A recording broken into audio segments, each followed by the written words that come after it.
3 رکوعوں پر اور 78 آیات پر مشتمل یہ سورہ مبارکہ قرآن حکیم کی بڑی عظیم سورتوں میں سے ایک ہے۔ اس سورہ مبارکہ کو نبی اکرم صلی اللہ علیہ وسلم نے عروس القرآن قرار دیا۔ جیسا کہ آپ نے سنا ہوگا سورہ یاسین کے بارے میں کہ نبی اکرم صلی اللہ علیہ وسلم نے فرمایا سورۃ یاسین قلب القرآن۔ سورہ یاسین جو ہے قرآن کا دل ہے، جس طرح دل دھڑکتا ہے وہی معاملہ سورہ یاسین کا ہے قرآن حکیم کے لیے۔ اسی طرح یہ سورہ مبارکہ سورہ رحمان، جسے آپ کہیں گے تزئین اور آرائش اور خوبصورتی میں، واقعہ یہ ہے کہ پورے قرآن حکیم میں اس کا کوئی اور ثانی نہیں ہے۔ 78 آیات ہیں، بہت مختصر آیات، عام مصحف کے تقریباً 2.5 یا 3 صفحات میں یہ سورہ مبارکہ مکمل ہو جاتی ہے، لیکن اس کے اندر جو ایک ردم ہے، جو اس کے اندر ایک ڈیوائن میوزک ہے، جو واقعتاً انسان کو جو سننے والا ہے اس کے اوپر بہت گہرا اثر ڈالتا ہے۔ کسی زمانے میں جبکہ جمال عبد الناصر صدر ہوا کرتے تھے مصر کے، خالصتاً ایک سیکولر آدمی تھا وہ، لیکن یہ کہ بہرحال قرآن حکیم کے ساتھ اس کو کوئی ایک خاص انس بھی تھا، یا ممکن ہے کہ اس نے جو بھی مصر کے رہنے والے مسلمان تھے ان کے اندر اپنی کوئی ایک حیثیت متعین کرنے کے لیے یہ معاملہ کیا ہو کہ قاری عبد الباسط ہیں، قاری محمود خلیل حسری ہیں، یہ اس دور کے ٹاپ کے 2 قاری تھے۔ تو پوری دنیا میں جہاں جہاں بھی مسلمان بستے تھے تو وہاں انہوں نے پھر ان 2 قراء حضرات کو بھیجا جمال عبد الناصر نے، اور اس موقع پر جو ہے اب قاری عبد الباسط نے سورہ رحمان کی مختلف ممالک کے اندر تلاوت کی۔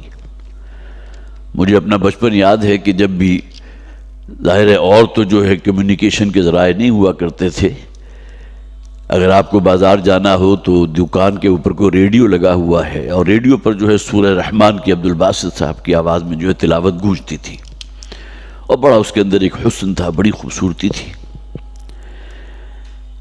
تو نبی اکرم صلی اللہ علیہ وسلم نے اسے عروس القرآن قرار دیا، قرآن حکیم کی دلہن۔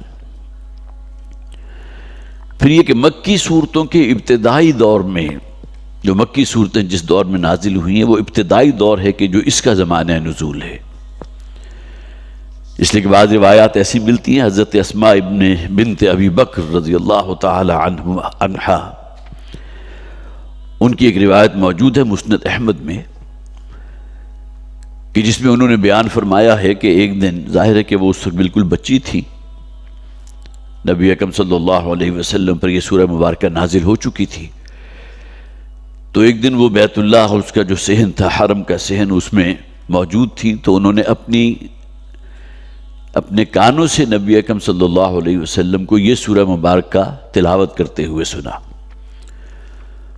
انہیں اس لیے یاد رہا کہ بار بار جو الفاظ حضور کی زبان پر آ رہے تھے، فَبِأَيِّ آلَاءِ رَبِّكُمَا تُكَذِّبَانِ فَبِأَيِّ آلَاءِ رَبِّكُمَا تُكَذِّبَانِ، تو گویا کہ یہ بات ان کے حافظے میں محفوظ ہو گئی کہ وہ وہاں سے گزر رہی تھی یا وہاں موجود تھی۔ تو نبی اکرم صلی اللہ علیہ وسلم حجر اسود کے بالکل قریب آپ موجود تھے اور اس سورہ مبارکہ کی تلاوت فرما رہے تھے، سورہ رحمان کی۔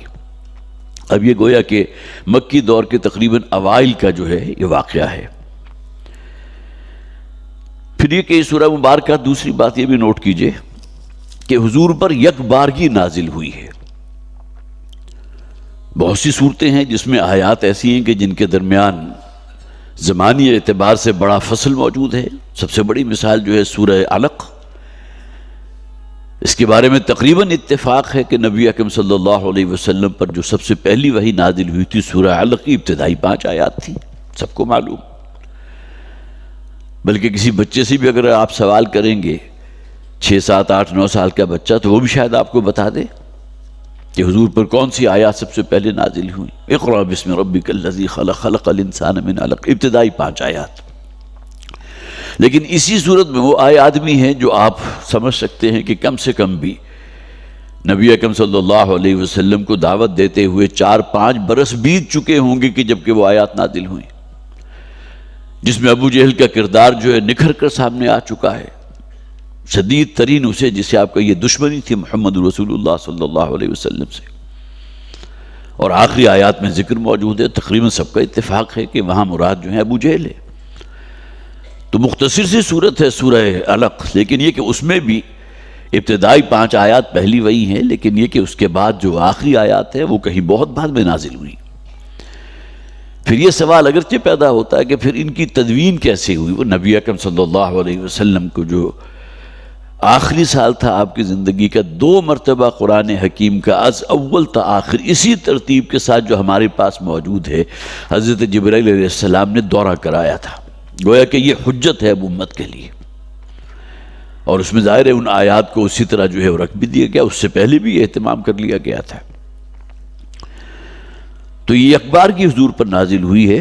اور پھر یہ کہ اس میں دیکھیے گا کہ جو آیات بار بار ریپیٹ ہو رہی ہیں، ایک ہی آیت ہے فَبِأَيِّ آلَاءِ رَبِّكُمَا تُكَذِّبَانِ، اور اسی کی وجہ سے اس کے اندر ایک خاص حسن بھی پیدا ہوا، آیات کے اندر ہم آہنگی بھی پیدا ہوئی ہے.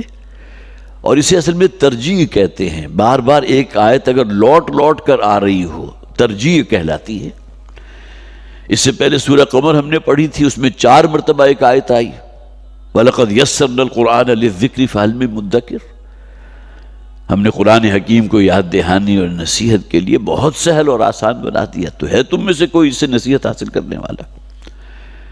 اسی طرح اور بھی بہت سی صورتیں ہیں. سورہ مرسلات میں وَيْلٌ لِّلْمُكَذِّبِينَ کا جو ہے وہ غالباً 10 یا 11 مرتبہ اس کی ریپیٹیشن ہوئی ہے. تو یہاں یہ 31 مرتبہ فَبِأَيِّ آلَاءِ رَبِّكُمَا تُكَذِّبَانِ کے الفاظ جو ہیں وہ ریپیٹ ہوئے ہیں. یہ چند باتیں تو وہ تھی کہ جو تمہیدی نوعیت کی تھی. اور بھی اس میں خاص طور پر میرا ذہن گیا تھا کہ آج کل چونکہ واٹس ایپ اور ان تمام چیزوں کا بہت زور ہے، تو رحمان تھراپی کے نام سے بھی میرے خیال میں کوئی ایک چینل موجود ہوگا یا کچھ، کہیں میرے پاس کہیں سے کوئی اس کا واٹس ایپ بھی آیا تھا کہ اس سورہ مبارکہ کو گویا کہ ذریعہ سمجھا گیا شفا کا. اور بہت سی ایسی مثالیں موجود ہیں کہ جہاں اس سورہ مبارکہ کی تلاوت کی گئی یا اس کی تلاوت بار بار سنی گئی تو اللہ تعالیٰ نے ایسے شخص کو کہ جس کے مرض کے بارے میں ڈاکٹرز بھی کہہ چکے تھے کہ اس کے کوئی جو ہے وہ صحت یابی کا امکان نہیں ہے، اللہ تعالیٰ نے صحت یاب کر دیا. اور اس میں کوئی شک نہیں ہے کہ قرآن حکیم کی آیات میں شفا ہے. جس طرح قرآن حکیم میں فرمایا گیا نا شہد کے بارے میں فیہ شفاء للناس، لیکن شفاء لما فی الصدور تو قرآن حکیم ہے نا. دلوں کے اندر جو روگ ہوتے ہیں، جو دلوں کو زنگ لگ جاتا ہے، یہ دنیا اور مال کی محبت جو ہے غالب ہو جاتی ہے، تو وہ اگر دور ہوتی ہے، اس کو اگر سیکل کرنا مقصود ہے اور دل کو پالش کرنا مقصود ہے، تو قرآن حکیم سے بہتر ذریعہ اور کوئی نہیں.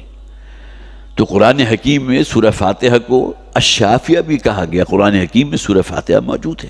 نبی اکرم صلی اللہ علیہ وسلم نے الشافیہ کا نام بھی دیا ہے سورہ مبارکہ کو.